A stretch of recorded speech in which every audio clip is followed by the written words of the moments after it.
Good morning, everyone. I'm Shikai from Northwestern University. Today, I'm very happy to share with you some of my recent works on ultra nano plasmonic resonance and nanolasing. So, as we know, nanolasers can generate coherent lights at a nanoscale. Compared to the conventional lasers, they are more compact in the size and also have faster operations and lower power consumptions. This makes these nanolasers very advantage for the applications like nonlinear physics, biosensing, and so on. The two important components of a nanolaser are small cavities and gain materials.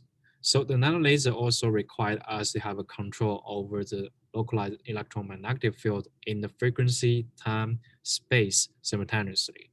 And this further required us to have small cavities with strong near-field enhancements and narrow resonance lineways. So what kind of cavities we have for now? So first we have these periodic dielectric arrays, as you can see from the image showing here. These kind of arrays have very high quality factors, which means they have a very high spectral coherence.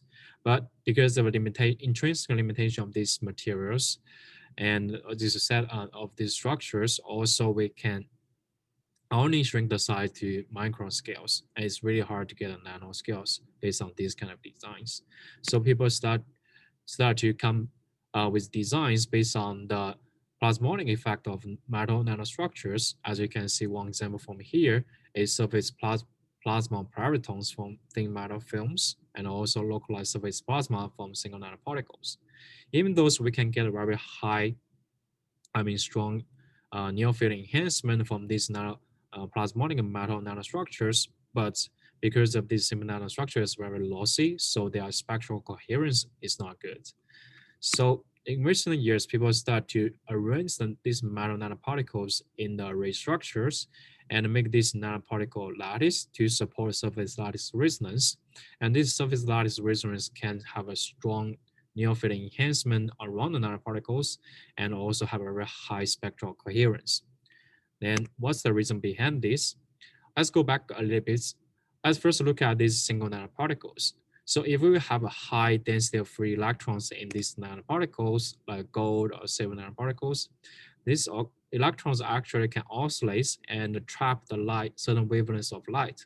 This means that these certain wavelengths of light will trap around the nanoparticle to support and resonate with the oscillation of these free electrons in the nanoparticles. And we call this phenomena as localized surface plasma. And this localized surface plasma could greatly enhance the near field around the nanoparticles. And this is also the reason why we can use gold or silver nanoparticle to enhance the signal in a bio and chemical analysis. But when we further look at the spectrums of the localized surface plasma, we can see the resonance peak is kind of weak and broad, which means the single nanoparticle is lossy. The energy trapped around the light energy trapped around the nanoparticle is very easily lost back to the environment. So then we come up with the idea to arrange a lot of the same metal nanoparticle in lattice structures from this metal nanoparticle lattice. Then the energy loss from these nanoparticles actually can be easy to be absorbed by the nanoparticle nearby. So in this kind of lattice setups, overall the energy loss will be significantly reduced. Then we can get very high quality resonance. We call this surface lattice resonance. As you can see, the resonance peak can be very strong and narrow. However, this only from the theoretic predictions. When we do the experiments, even though we improve from the localized surface plasma, but the peak is still kind of weak and broad. This is because in the experiments, our lattice has a lot of defects. Uh, the defect, the nanoparticle surface can be rough, and also the particle inside can have a lot of grains, which have a lot of grain boundaries, and also the particle shape in the lattice can be not uniform. So all of these actually can decrease performance of the surface lattice resonance, and so we in the experiments we usually get not good as what we get from the theoretic predictions. So in order to improve the lattice plasmons, we developed this annealing method to have treatments on these gold nanoparticles after fabrication process. As you can see, before the annealing process, our gold nanoparticle on the substrate is non-uniform and also with irregular cylindric shape. After annealing, they become dome-like shape with uniform in the lattice. And also the particle experience the reduction of the size, like the diameters of the height. This is because of the high temperature in the annealing process, and which can evaporate the surface of the gold on the gold particles. Then we further look more detail about the inside structure of lattice structure of the gold nanoparticles. As you can see, first the particle surface actually is a kind of rough, and also we have a lot of small grains inside each individual particles, which means have a lot of grain boundaries inside the gold nanoparticles. But after annealing, with our surface become much smoother dome shape, and also inside the grain size become much larger and close to the single crystals. So by doing this, we reduce the grain boundary inside each individual particles, which can also improve the plasmonic response of gold nanoparticles. Then we further study the lattice resonance from this annealed nanoparticle lattice. As you can see, after annealing, the lattice resonance become much sharper and stronger than line waves, which is significantly improved from the untreated nanoparticles. Then we further demonstrate our mass, annealing mass actually is very uniform, and universal, and also powerful. As you can see, we can use this annealing method to significantly improve the surface lattice resonance from silver and aluminum nanoparticles. Then we further use this nanoparticle lattice as a cavity to study the nanolasing. We use the IL-140 dye as a GaN materials because these GaN dye materials can have a luminescence at the wavelengths pretty well overlap with the surface lattice resonance energy we have from our lattice. So when we pump the dye with femtosecond pulse lasers, we can significantly enhance the luminescence from at the wavelengths which is of the surface lattice resonance, as you can see from here. So the annealed nanoparticle actually can have significantly improved the lasing performance compared to the untreated samples, both in the line width and also in the input-output line-like curves. Then we further confirm this annealed silver nanoparticle also have a much better performance compared to the untreated silver nanoparticles. So by doing this, we demonstrated we can use these annealing methods to first improve the surface lattice resonance from this different kind of metal nanoparticle lattice, and also significantly improve the lasing performance of these uh, different metal nanoparticle lattice, which is quite amazing. But we didn't stop here. Then, as we've mentioned before, most of the plasmonic nanostructure are based on silver and gold. But when we look more detail about different materials properties, then we can see copper actually also can be very good plasmonic materials. And also compared to the copper, compared to the gold and the silvers, copper also have much lower cost. But the question comes, why people didn't use copper that much as a plasmonic materials? This is because copper surface is very easy to get oxidized, and these oxidation layers actually will significantly reduce or decrease the plasmonic response of the copper. Then if we have some protection layers to protect the copper from oxidation, at the same time maintain the plasmonic property of the copper, then maybe we can use these co-shell nanoparticle structures to as a good plasmonic materials, right? Then we think maybe graphene can be these good protection layers. We know the graphene is very thin, but it's very impermeable. Even the small molecule cannot go through the graphene. And also graphene is very chemically stable. Another important features about these structures is the copper is the most used substrate to grow graphene in the CVD process. So based on this understanding, we further modify the CVD process to directly grow the graphene on the carbon nanoparticle in the lattice arrangements. So we can get this graphene encapsulated carbon nanoparticle in the lattice. Then we further study this co-shell nanoparticle plasmonic response. First, we can see the particle goes through a significant change of the CVD process. As you can see, the particle change from cylindrical shape to dome-like shape, and the surface become much smoother with the reduction of the size. Again, because of the high temperature in the CVD process, so the surface of the copper will evaporate. Then we also can see the particle shape become much more uniform in the lattice. All of this actually can be significantly improve the lattice response on the plasmonic response.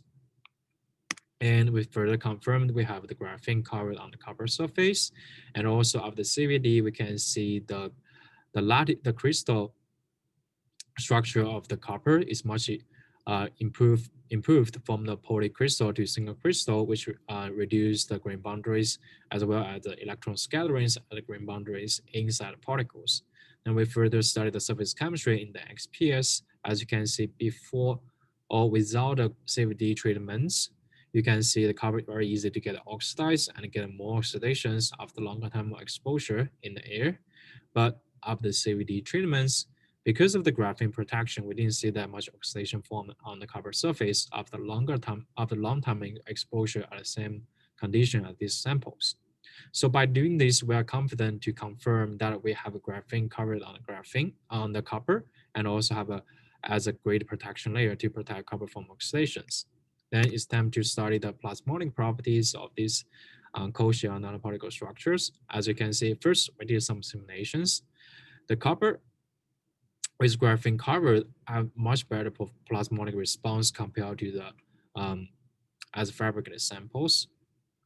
As you can see, they have much narrow resonance and also much higher in the resonance intensities.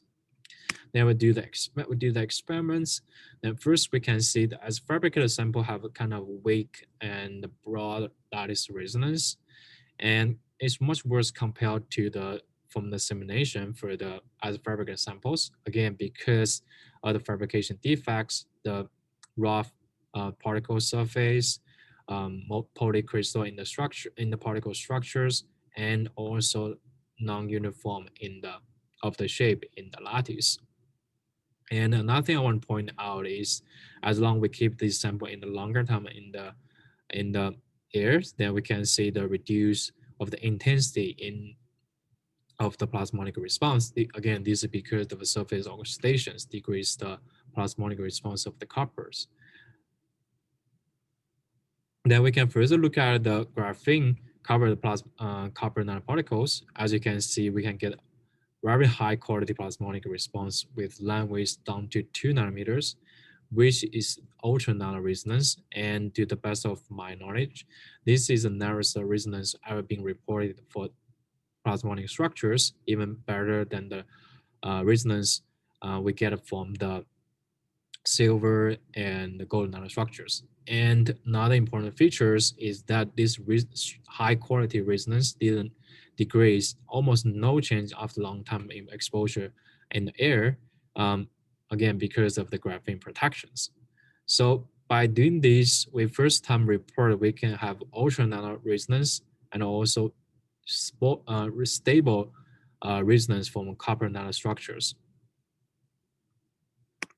And we further studied the lasing performance of this graphene encapsulated copper nanoparticle lattice. Again, we used iron 40 as a dye materials. As you can see, the PL in this range is overlap with the surface lattice resonance. If we pump the dye, then we can see a significantly enhance of the PL at this wavelengths and general lasing at this wavelengths. Our lasing is also very high qualities. As you can see, the divergence angle is less than 0.5 degree, and also the spectral length is about 0.2 nanometers, which is reach the detection limits of our instruments. When we compare to the graphene encapsulated nanoparticles, copper nanoparticle lattice and untreated copper nanoparticle lattice, the lasing performance also significantly improve as the line width significantly narrow, and also have a much higher slope in the input and output light curve. This also indication that we have a stronger interaction between the surface lattice resonance with the dye molecules. And we think this is also because of the graphene covered on the copper surface, and graphene, the pi electrons actually have a stronger interaction with aromatic groups in the dye molecules.